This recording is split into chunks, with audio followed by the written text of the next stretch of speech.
चंद्रमा। जय माता की मित्रों, हम लोग मृगशिरा नक्षत्र की चर्चा कर रहे हैं। पहले का पाठ सूर्य देव का था कि मृगशिरा नक्षत्र में सूर्य देव होने से कैसे फल प्राप्त हो सकते हैं। हालांकि नक्षत्रों की चर्चा में हमेशा ये ध्यान में रखिए कि जो बताया जा रहा है उसका संपूर्ण फल मिलना भावों के ऊपर, आपका लग्न कौन सा है, कितने अंशों पे विराजमान है और कौन से भाव में प्लेस है, उसका अपना एक योगदान अलग से होता है। लेकिन नक्षत्रों के विषय में जो बातें बताई जाती है उसका कुछ न कुछ फल उसके साथ सम्मिलित होता है। तो हम लोग संपूर्ण जब फलादेश करते हैं तो सब चीज़ों को उसमें ऐड करना पड़ता है कि नक्षत्रों के हिसाब से क्या फल हो सकता है, नक्षत्र की दिशा कौन सी दिशा में वो नक्षत्र पड़ रहा है और वहाँ पे वो सूर्य देव है तो सूर्य देव कौन सी दिशा का मालिक है, उसका कारकत्व के हिसाब से कौन सी दिशा उनके लिए अच्छी बताई गई है। पूर्व दिशा सूर्य देव के लिए अच्छी होती है, तो आपका लग्न कौन सा है और वहाँ पे मृगशिरा नक्षत्र में चंद्रमा है या सूर्य है, वो कौन सी दिशा में है, तो उसका अपना एक अलग महत्व है। वरक कुंडलियों का अलग महत्व है।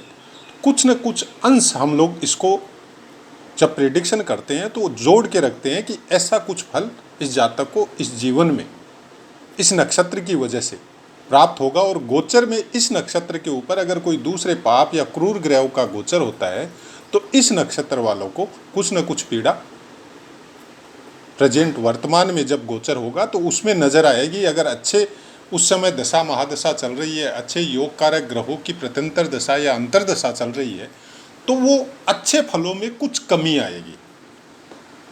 तो ऐसा ही कुछ नक्षत्रों के विषय में ही चर्चा में आगे बढ़ते हुए आज चंद्रदेव की बातें करते हैं।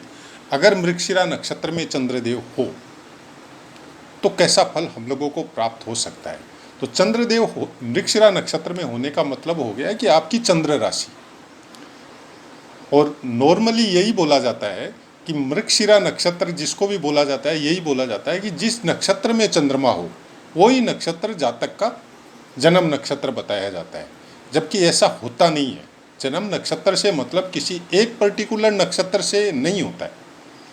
आपको लग्न नक्षत्र देखना पड़ेगा, आपको सूर्य नक्षत्र देखना पड़ेगा और आपको चंद्र नक्षत्र भी देखना पड़ेगा।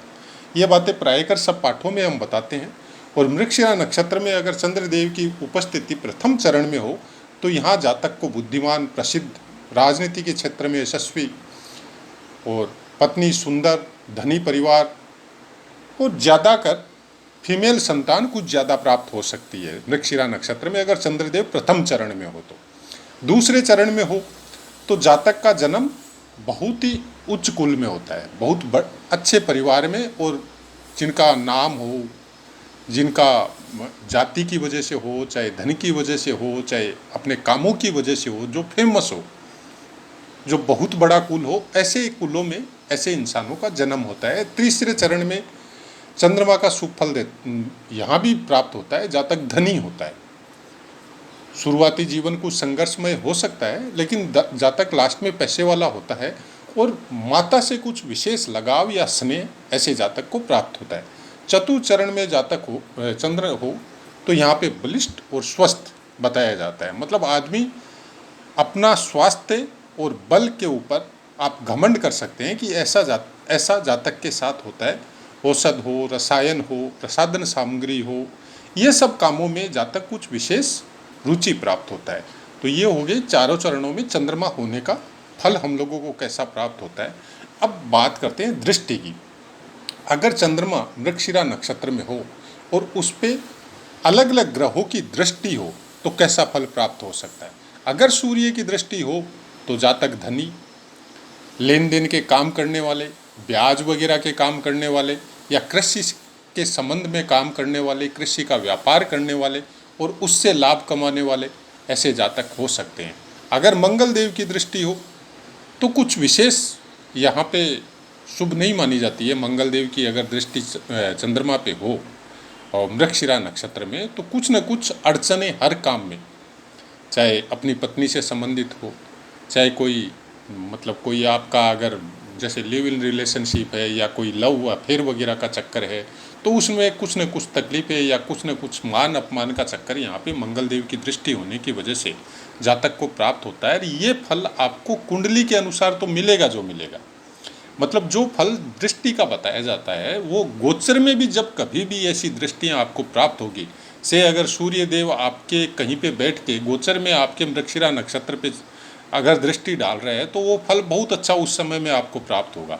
वैसे ही अगर मंगल देव दृष्टि डाल रहे हैं मृगशिरा नक्षत्र में कहीं पे बैठ के चंद्रमा के ऊपर, तो फिर वो मृगशिरा नक्षत्र से संबंधित वो पीड़ा उस समय में आपको हल्की सी आपको समझ में आएगी कि नहीं, ये जैसे चलते चलते घर में कोई आपस में कोई वार्तालाप हो गया ऐसा जिसकी वजह से आपस में कोई खटपट हो गई या कोई वाद विवाद हो गया छोटा मोटा, तो वो आंशिक असर उस समय आपको गोचर में भी प्राप्त होते रहता है। ये सब दृष्टियों का फल चाहे अच्छा हो चाहे बुरा हो, हाँ उन फलों में अच्छे और बुरे में ज़्यादा मात्रा उस समय बढ़ जाती है जब योग कारक ग्रहों की दशा हो, प्रत्यंतर दशा योग कारक ग्रहों की हो तो अच्छे फलों में बढ़ोतरी हो जाती है और बुरे फलों में भी बढ़ोतरी हो जाती है। अगर उस समय में कुछ दुर्योग वाले ग्रह, कोई 6, 8, 12 हाउस वाले ग्रहों की दशा या प्रत्यंतर दशा या अंतर दशा चल रही हो और उस समय आपकी दृष्टि भी किसी खराब ग्रह की आपके चंद्रमा के ऊपर पड़ रही हो उस पर्टिकुलर डे में, क्योंकि गोचर में मृगशिरा नक्षत्र में चंद्रमा रहेगा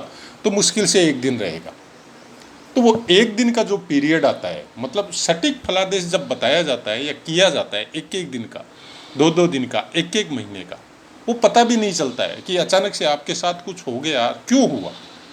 जब हम लोग उसको निकालने की कोशिश करेंगे तो पता चलेगा कि उस समय में आपका चंद्रमा मृगशिरा नक्षत्र में था और मंगल देव की कोई दृष्टि पड़ रही थी, ये बोल के आपकी वाइफ के साथ आपका कुछ थोड़ा बहुत वाद विवाद हो गया। तो वैसा ही कुछ गोचर के हिसाब से हम लोग पता कर सकते हैं ये सब चीज़ों का। अगर बुध देव की दृष्टि हो तो जातक विद्या के मामले में, ज्ञान के मामले में, मतलब एनी टाइम कुछ न कुछ पढ़ते रहेगा, कुछ न कुछ ज्ञान या विद्या के मामले में प्राप्त करने की कोशिश में रत रहेगा, हमेशा ऐसे आदमियों का ही संगत करेगा या ऐसे आदमियों के ही पास बैठेगा जो उसकी विद्या बुद्धि या ज्ञान को बढ़ा सके। परिवार में भी रहेगा तो चाहे माता पिता हो चाहे और परिवार के कोई सदस्य हो, उसी टाइप के आदमियों के साथ कुछ कंफर्ट फील करेगा वो, जो उसको उसके सवालों का जवाब दे सके। जैसे बच्चा बहुत सवाल करता है तो बहुत सवाल, उन सवालों का सही तरीके से कोई जवाब दे सके, बच्चा उसके साथ ज़्यादा अटैच होता है, इसीलिए माँ के साथ ज़्यादा अटैच होता है। बोलते हैं ना कि बच्चे के साथ अगर अटैच होना है तो आपको बच्चा बनना पड़ेगा, तो वैसा ही कुछ ऐसे जातकों के साथ होता है जो इनकी ज्ञान की मात्रा को बढ़ा सके, इनके जो पर्टिकुलर क्वेश्चन है उनका सही तरीके से जवाब दे सके, और अगर ये गलत है तो बाकायदा इनको समझा सके कि आप यहाँ पे गलत क्वेश्चन कर रहे हैं, इस क्वेश्चन का मतलब ये होता है और इसकी जगह ये सही क्वेश्चन है और उसका मतलब ये होता है। तो ये आपकी रिस्पेक्ट भी करेंगे और आपको अच्छा भी मानेंगे, आपकी कही हुई बातों का आदर भी करेंगे। अगर गुरु की दृष्टि हो तो जातक को जीवन में सभी सुख, चाहे परिवार का हो, चाहे घर का हो, चाहे फेमस सिटी का हो, चाहे बच्चों का हो, चाहे धन का हो, सब सुख ऐसे जातक को प्राप्त होता है।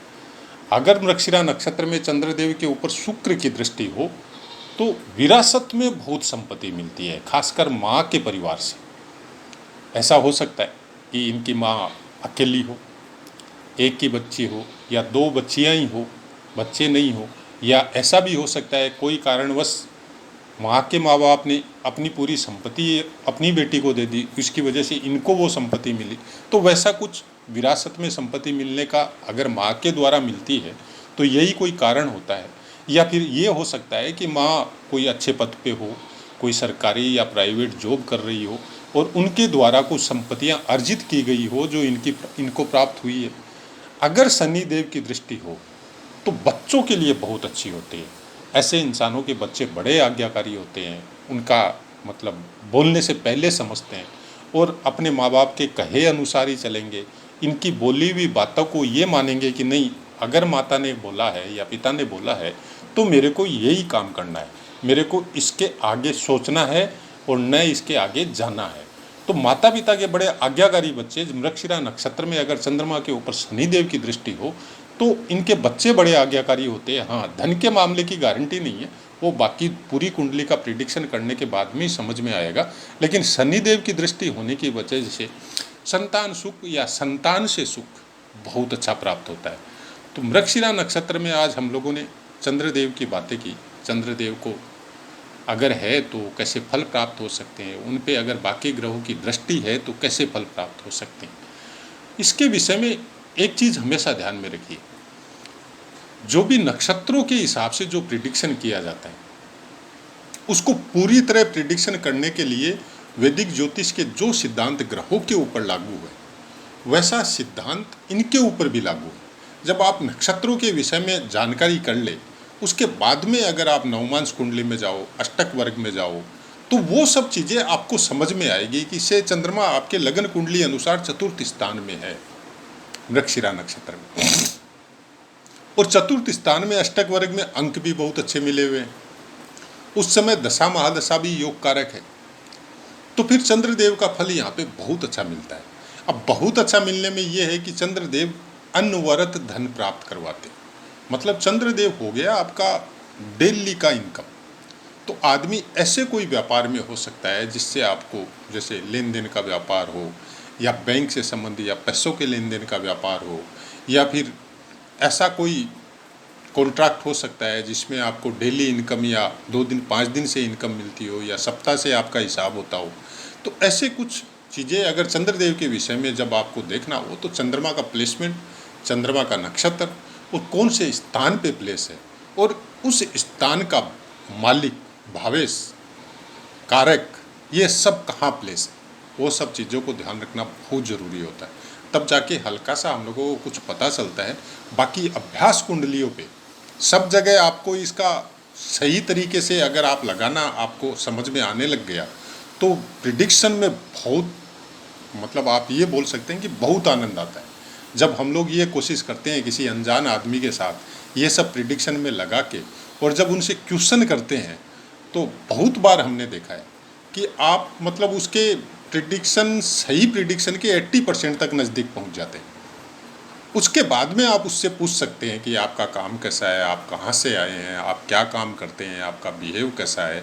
उससे बातचीत करके हम लोगों को ये सब चीज़ों का बहुत अच्छे से पता चल जाता है, और ये भी पता चल जाता है कि फिलहाल जातक के ऊपर उस कर्मों की वजह से जो वर्तमान में वो कर रहा है, इसके ऊपर इन ग्रहों का इफेक्ट कुछ ज़्यादा है। तो फिर उन ग्रहों को पकड़ के जब प्रिडिक्शन में जाएंगे तो फिर 100% प्रिडिक्शन सही होनी चालू हो जाएगी। तो ऐसा ही कुछ होता है। हाँ, अननोन पर्सन का कोई अगर बोले कि आपके मृगशिरा नक्षत्र में चंद्रमा है और आपके ऊपर शुक्र की दृष्टि है तो आप तो भाग्यशाली है, आपको कोई कमी नहीं है, लेकिन देखा क्या जाता है कि कुछ भी नहीं है। तो ये सब चीज़ें केवल एक ग्रह है और एक नक्षत्र के ऊपर डिपेंड होके कभी भी प्रिडिक्शन नहीं कर सकते आप। सबसे पहले आपको उनके परिवार का, उनका खुद का वर्तमान जीवन भी देखना पड़ेगा। इसीलिए ज्योतिष को बोला जाता है कि देश, काल और परिस्थिति के हिसाब से आपको प्रिडिक्शन करनी चाहिए।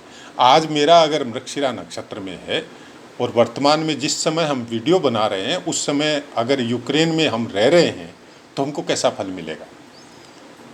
तो यही सब बातें हमेशा जो भी ज्योतिष है उसको ध्यान में रखनी पड़ेगी कि इंसान कहाँ का है, किस क्षेत्र का है और कैसे परिवार से बिलोंग करता है और वर्तमान में कैसे कर्म या काम कर रहा है, उसके अनुसार आप उसका प्रिडिक्शन कर सकते हैं। हाँ, फ्यूचर प्लानिंग आप कर सकते हैं कि आप इस काम को छोड़ के इस तरह से करिए तो आपको आने वाले समय में इन चीज़ों से बहुत फ़ायदा होगा, ये गाइड कर सकते हैं आप। लेकिन आप बोलेंगे कि वो अब तो इस समय में ऐसा होना चाहिए, वो पॉसिबल नहीं है, वो कभी पॉसिबल नहीं होता है। तो चैनल चलाने का मतलब भी यही है कि भ्रम से दूर रहे और कुछ सीखने का कोशिश करें। ज्योतिष एक ऐसा सब्जेक्ट है, इसमें सीखने का अंत नहीं होता है।